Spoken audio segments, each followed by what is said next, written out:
In running for the presidency, Reagan had courted key religious right operatives by vowing to nominate only committed pro-life jurists to the nation's highest court. His winning of the National Right to Life Committee's endorsement, in fact, had been secured in 2 private meetings with the group's president, where he had promised her just that.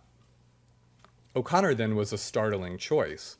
Pro-lifers dug up O'Connor's voting records from her time as an Arizona state legislator, and they found a worrisome history of pro-choice votes.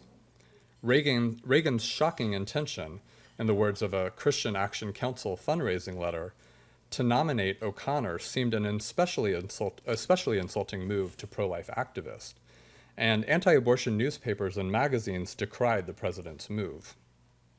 At the White House, 50 leaders from various religious right organizations complained to Morton Blackwell of their growing sense that given his actions, the president didn't, quote, think this coalition contributed significantly to his election. Internally, the religious right faced challenges of its own making. Importantly, for all the talk of an ecumenical movement on behalf of conservative social issues, the religious right operated largely along denominational lines in its dealings with the Reagan White House. At the leadership ranks, religious right organizations sometimes coordinated with each other, but more often worked alone or in partnership, especially evangelical and fundamentalist groups, with like-minded believers. This had been the case in the run-up to the 1980 election, but divided operations in a campaign season seemed the most logical way to mobilize diverse constituencies. The conviction among conservative Catholics, Mormons, and evangelicals that Ronald Reagan was the man they needed in the White House to deliver on their goals had united their divided efforts.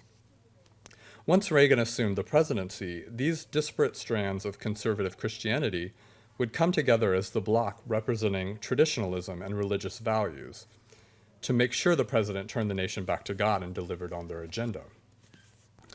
While there were moments of cooperation and common cause within the religious right during the Reagan years, far more often the various components of the network worked in isolation, opening up divisions even within shared issues and working in direct opposition on other issues they had never really discussed.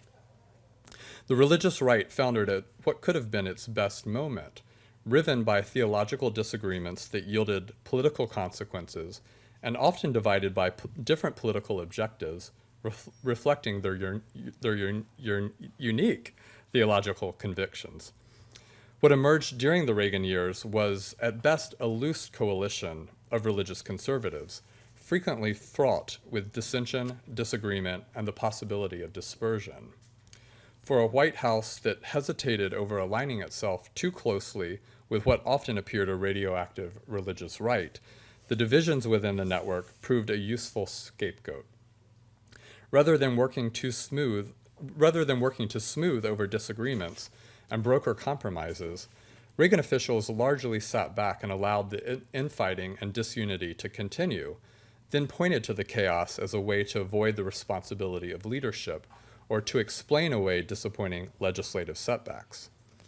On the religious right's 2 major objectives for the Reagan presidency, school prayer and abortion, the network's fractured nature helped doom policy objectives that had always been a formidable project. And on other issues of national concern, including welfare reform and the nuclear arms race, evangelicals, Catholics, and Mormons took differing positions that demonstrated their political divergence and challenged the notion of a conservative ecumenism. Now, in the rest of the chapter, I go into each of these issues and talk about how these moments or these opportunities for political victory around these important causes, and these causes that many religious conservatives thought that Reagan would be the great champion of and that would get something done about, namely abortion and school prayer, but other issues that I explore in the chapter, that they really fall apart. And one of the explanations that I give for that is that this movement is so kind of new in terms of its political organizing and its political advocacy. And so in the late 70s, as they're coming together as kind of a coherent political constituency to bring Reagan into office, it's quite easy for them to imagine getting stuff done on shared political issues, so abortion or school prayer. But once Reagan is in office, and these things have to be tackled not just in terms of politics, but have to be tackled legislatively and through the political process, the movement really falls apart because you see these groups not really unifying, but in fact kind of scurrying to their own corners and pursuing their own political and their own legislative and legal strategies that are sometimes in odds with each other. And a lot of these have to do with different theological positions, say on abortion, that the Catholic Church is putting forward a political strategy that will allow for no exceptions, while as Mormons and Evangelicals are more willing to work at kind of political compromises about the question of abortion. Or in school prayer, you have different activists realizing that this idea of a constitutional amendment to restore school prayer is a nice idea, but how do you actually do that? How do you write a piece of legislation that appeases everyone and in fact doesn't kind of offend or put your own kind of religious values in jeopardy? Because what you don't want is your evangelical child saying a prayer that might sound too Catholic or too Mormon. And so these issues kind of fall apart at the policy and the legislative era and through the Reagan administration.